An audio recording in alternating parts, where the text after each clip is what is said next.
The rain began to fall just as the funeral ended. Gray clouds hung low over Raven Hollow, Colorado, a quiet mountain town where everyone knew each other, and secrets rarely stayed hidden for long. One by one, the black umbrellas disappeared from the cemetery as townspeople whispered the same heartbreaking sentence. Emily Carter was gone. At only 24, she had vanished 3 weeks earlier during a hiking trip near Silver Pine Ridge, a treacherous forest trail that locals knew to avoid after sunset. Search teams had found her backpack near a cliff's edge, torn and soaked from the churning river water below. No body was ever recovered. But in a place like Raven Hollow, that kind of absence was enough to declare a death. Her father, Daniel Carter, stood alone beside the fresh grave long after everyone else had left. Mud clung to his expensive shoes as the rain blurred the freshly carved letters on the stone. Emily Carter, beloved daughter. He refused to cry. Not yet. Something deep inside him felt unfinished. Wrong. Emily wasn't reckless. She was a seasoned hiker who knew the mountains. She never would have wandered near the ridge during storm season. And she would never, ever stop calling home. 3 weeks, not a single message, not a missed call. Until his phone vibrated, a sudden buzz against his cold hand. Unknown number. Daniel almost ignored it. Grief had brought too many unwanted calls from well-meaning but intrusive people. But something, some gut instinct, made him answer. A faint sound came through first, the rush of wind, a crackle of static. Then, a whisper, a voice so fragile it almost broke. Dad? Daniel froze. His heart stopped. The voice was weak, trembling, but it was unmistakable. It was Emily, his breath caught in his throat. Emily, Emily, where are you? Silence followed, filled only by the sound of heavy, panicked breathing on the other end. I don't know, she finally whispered. They said I wasn't supposed to call. And just like that, the line went dead. Daniel stared at the screen, his mind reeling as the rain poured harder around him, drenching him completely. The call duration read 7 seconds. 7 seconds that had just shattered his reality. Across town, Sheriff Lucas Hayes was locking his office for the night when Daniel burst through the station doors, soaked to the bone and shaking uncontrollably.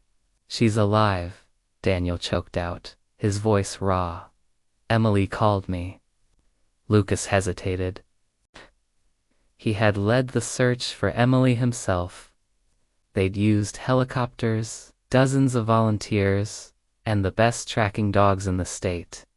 They'd found nothing. People didn't just survive a fall from Silver Pine Ridge. Daniel, you're grieving, Lucas said gently, trying to be compassionate. But Daniel wouldn't have it. He slammed his phone down on the desk. Trace the number. Reluctantly, Lucas handed the phone to the dispatch technician. Minutes crawled by, feeling like hours. The room was filled only with the quiet hum of the radio and the rumble of thunder outside. Then, the technician looked up, her expression a mask of confusion. That's impossible. What is it? Lucas asked, leaning forward. The call came from outside Raven Hollow. She swallowed hard. From Blackwood Facility. The name hung in the air, instantly draining the color from Lucas's face. Blackwood had been abandoned for 15 years. It was an old government research center, shut down abruptly after a string of unexplained safety violations. Officially, the place was empty, locked up, forgotten. Locals avoided it like the plague, whispering old stories about strange lights and unsettling noises. Daniel's eyes burned with a new fire. "Take me there." Lucas didn't answer right away. His mind was racing, because earlier that very same morning, he had received a report. A night security driver passing by on Highway 16 claimed he saw a woman walking barefoot near the forest entrance, soaked, injured, and looking completely lost. When the driver stopped his truck to help, she had vanished back into the trees. Lucas had dismissed it. It sounded too bizarre, too impossible to be real. He never even filed the report. But now, it didn't seem so impossible. That night, the storm clouds swallowed the mountains whole as Lucas's patrol truck barreled down the dark, slick pavement toward Blackwood Road. The headlights cut through a thick fog that curled between the towering pine trees like ghostly fingers. Daniel sat in the passenger seat, gripping the dashboard so hard his knuckles were white. "What if she's hurt in there?" he asked, his voice tight with fear. Lucas didn't respond. His own instincts were screaming something else entirely. This wasn't just about a missing hiker.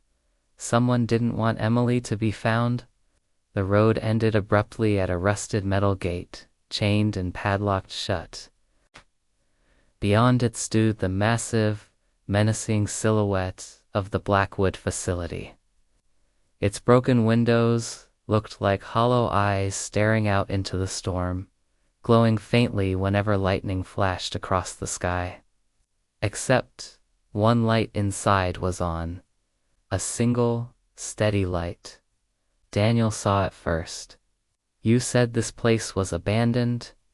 Lucas got out of the truck slowly, his hand instinctively going to the heavy flashlight on his belt.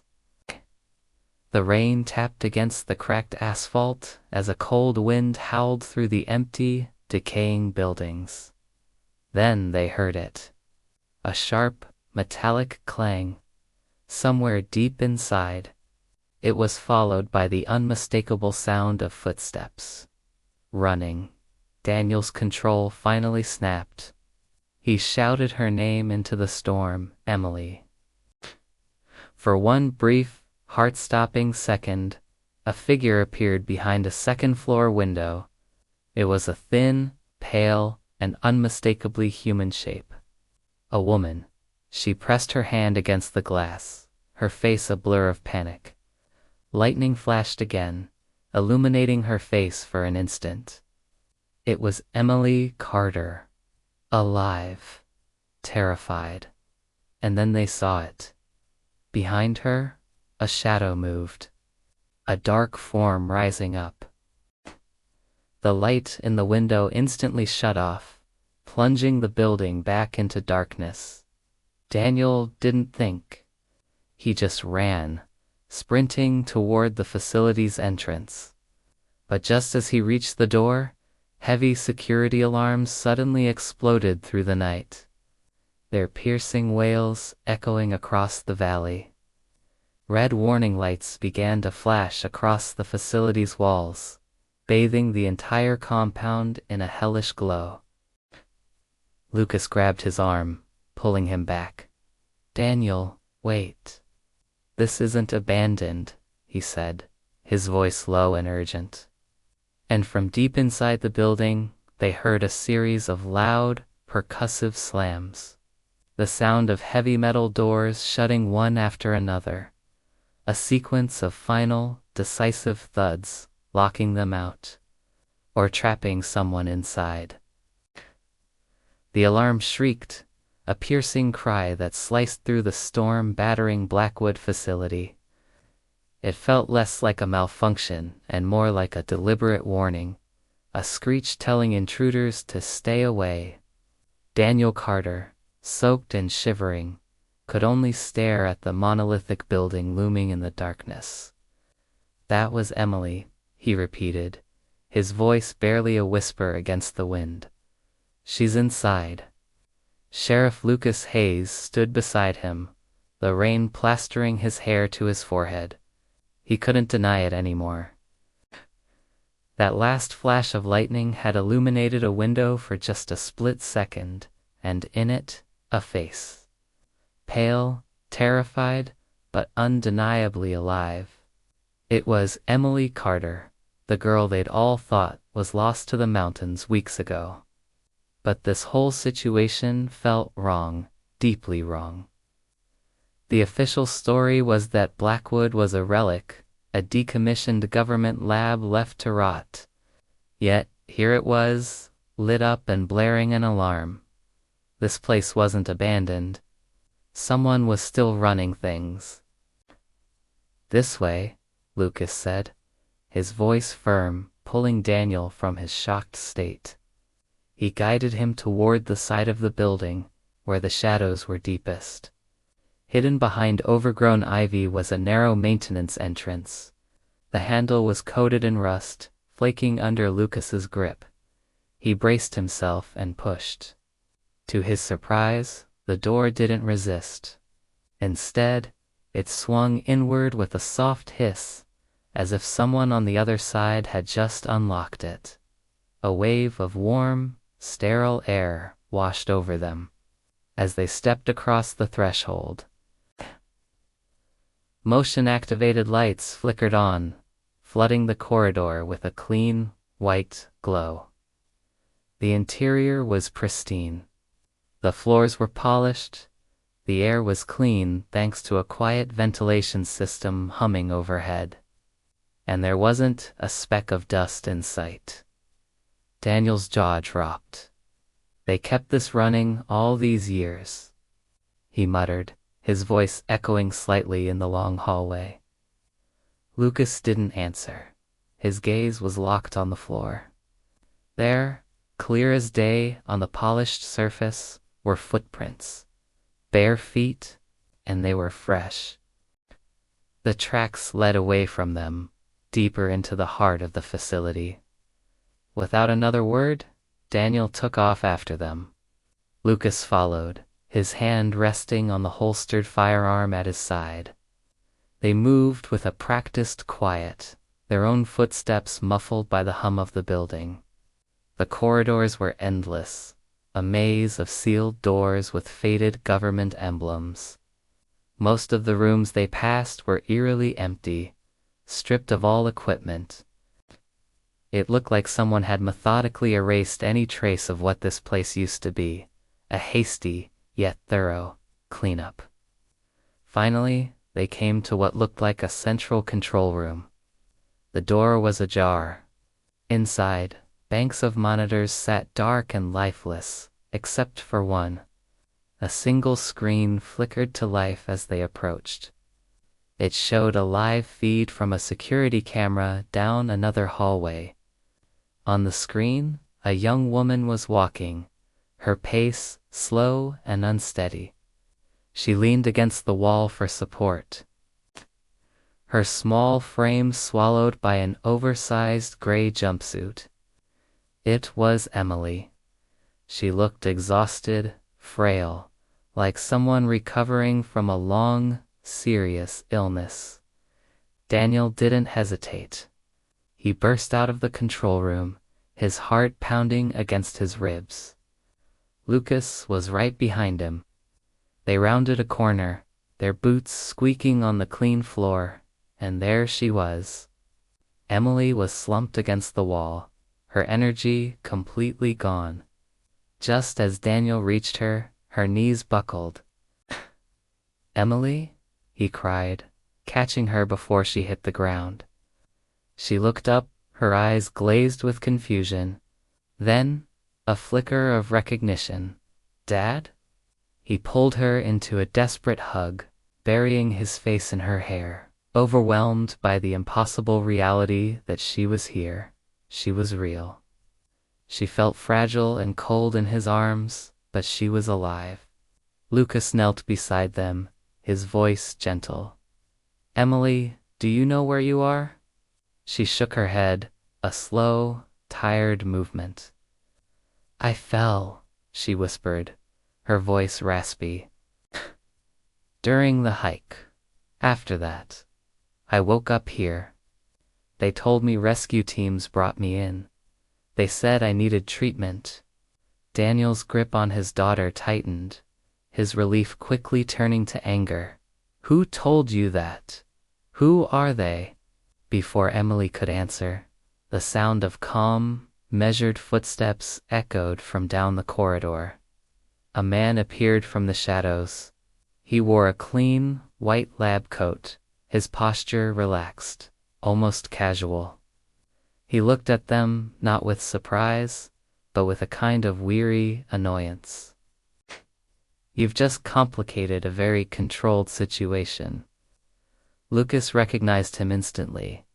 Dr. Nathan Reeves, a lead researcher from Blackwood's past, officially unattached to the facility since its closure years ago.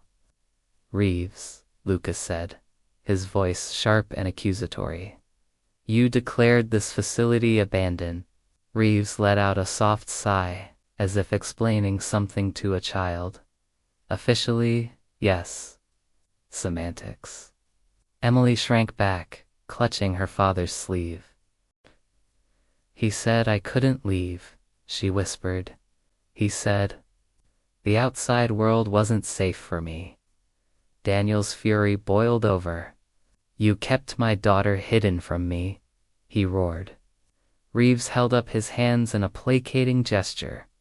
"She survived severe environmental exposure in the mountains. A remarkable case.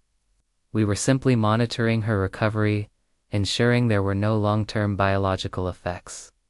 The explanation was smooth, too smooth. It sounded rehearsed, and more importantly, incomplete. Then why fake her death? Reeves hesitated, just for a moment. His calm facade finally cracked. But before he could formulate an answer, a new sound filled the air. It was another alarm, but different from the first.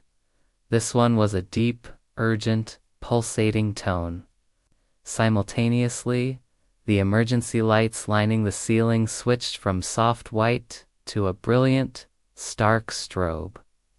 All around them, doors that had been sealed shut unlocked with a series of loud, mechanical clicks.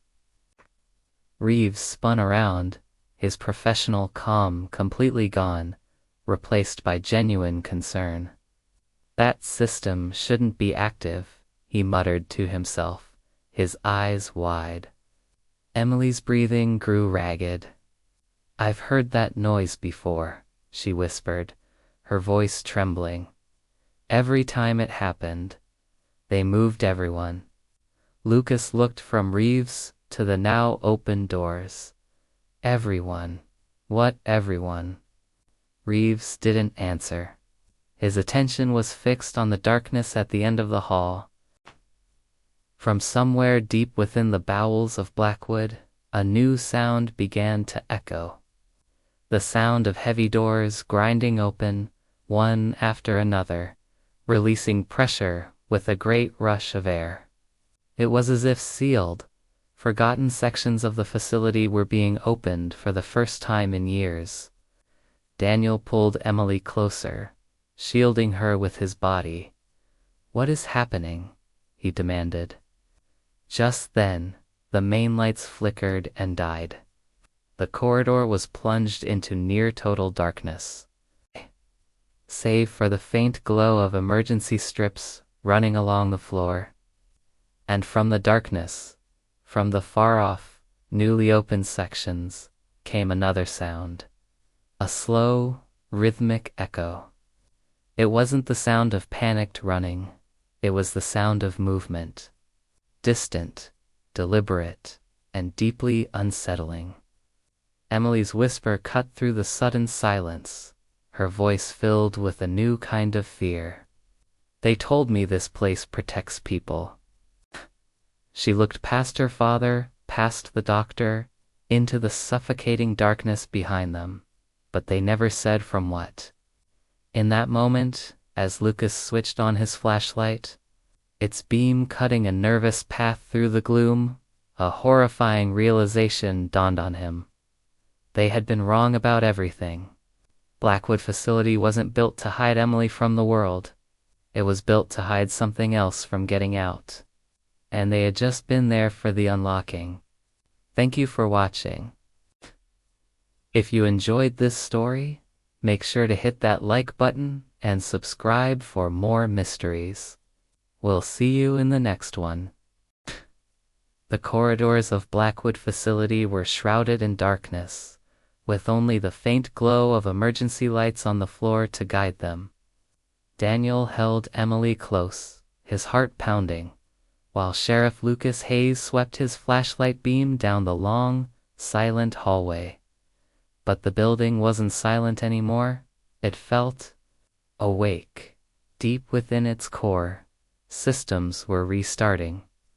The soft click of unlocking doors echoed, followed by the low hum of machines returning to life. Dr. Nathan Reeves, who had seemed so calm and in control earlier, now moved with a nervous energy. "We don't have much time," he said, his voice tight. The shutdown protocol failed. Lucas stopped abruptly, turning to face him. The beam of his flashlight caught the sweat on Reeves's forehead. "Start explaining. Now." Reeves hesitated, the weight of his secret pressing down on him. Finally, he spoke. "Blackwood was never a research lab in the way people believed," he confessed. "It was a recovery center." Daniel frowned, his grip on Emily tightening. "Recovery from what?" Reeves's gaze shifted to Emily, a look of profound seriousness in his eyes. "From survival events that shouldn't have been survivable." As they hurried toward the exit, fragments of memory began to surface in Emily's mind, like pieces of a shattered mirror. "The fall," she whispered, her voice barely audible. "I remember slipping near the ridge." Reeves nodded grimly. "Search and rescue teams found you alive hours later," he explained. "But you were suffering from extreme hypothermia and severe neurological shock. Your condition baffled the first responders." Lucas listened intently, his lawman's mind piecing together the puzzle. "In extremely rare cases," Reeves continued, "people who survive severe environmental trauma can experience temporary cognitive instability, memory loss, disorientation, heightened fear responses. Blackwood was established to privately monitor these recoveries, to prevent public panic or misdiagnosis." Daniel's anger, which had been boiling just moments before, began to cool into a state of confused disbelief. "So you hid her from us?" he asked, his voice cracking. "We protected her," Reeves replied quietly, his tone firm but gentle. "Your town had already accepted her death. Bringing her back suddenly, without fully understanding her condition, could have caused lasting psychological harm to her, and to everyone who loved her." Emily looked down at her hands, the sterile environment of the facility suddenly making a different kind of sense. "They kept running tests, asking me questions," she said, her voice trembling slightly. "But no one ever hurt me." Lucas took in the scene, his instincts telling him something crucial. There had been fear here, yes, the fear of the unknown, but there was no evidence of cruelty. Still, one question lingered. Then why the alarms? Why the lockdown? Reeves let out a long, slow breath. Because Blackwood housed more than one recovery case. They reached a large observation wing, and the sight before them stopped them in their tracks. A dozen doors now stood wide open. Inside each room, beds were neatly made, and medical monitors blinked with a soft, rhythmic light. The rooms were empty, but they had been occupied very, very recently. Emily looked around, a flicker of recognition in her eyes. There were others, she admitted. People, recovering like me. The storm had caused a power fault, which triggered an automated evacuation system, unlocking every secured section of the facility. The threat wasn't some monster on the loose, it was the risk of public exposure. Emergency teams were already en route, discreetly transferring the other patients to a secondary location. No danger, no hidden evil. Only a facility in a desperate rush to clear itself before its fragile secrets were laid bare. In the distance, the faint wail of sirens grew louder. Through the rain-streaked windows, they could see the flashing lights of federal vehicles approaching. Lucas finally understood the whole picture. Blackwood wasn't hiding monsters or conspiracies. It was hiding survivors, protecting them from becoming sensational headlines and sideshow attractions. As they stepped outside, the first light of dawn was breaking over the mountains. The storm clouds were parting, revealing a pale, hopeful sunlight that touched the forest ridges of Raven Hollow. Emily took a deep breath, filling her lungs with the fresh, clean air she hadn't felt in weeks. Daniel held her shoulders, a part of him still terrified she might vanish again. "You're really here," he said softly, his voice thick with emotion. She managed a weak smile. "I never meant to leave." Federal medical staff approached them calmly, speaking in low tones with Dr. Rapet.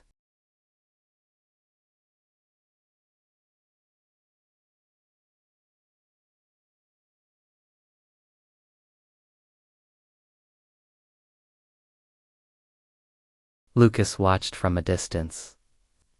The truth, he realized, isn't always dark and dangerous. Sometimes, it's just profoundly misunderstood. Later that morning, the people of Raven Hollow gathered at the cemetery once more. But this time, it wasn't for mourning. Emily stood beside her own gravestone as workers carefully, respectfully, removed it from the ground. The townspeople watched in stunned silence, their disbelief slowly melting into overwhelming relief and quiet joy. The girl they had buried had come home, alive. The news spread not as a scandal, but as a miracle. Emily squeezed her father's hand, looking up at him. "I thought everyone forgot me," she said. Daniel smiled through his tears, pulling her into a hug. "Never." Across the hill, Sheriff Hayes looked toward the distant mountains. By nightfall, Blackwood Facility would be officially sealed once again, its purpose fulfilled, its secrets kept safe. Some stories, he knew, would never make it into the official reports. Daniel smiled through his tears, pulling her into a hug. "Never." Across the hill, Sheriff Hayes looked toward the distant mountains. By nightfall, Blackwood Facility would be officially sealed once again, its purpose fulfilled, its secrets kept safe. Some stories, he knew, would never make it into the official reports. But one truth remained, solid and undeniable. Hope can survive even where certainty fails.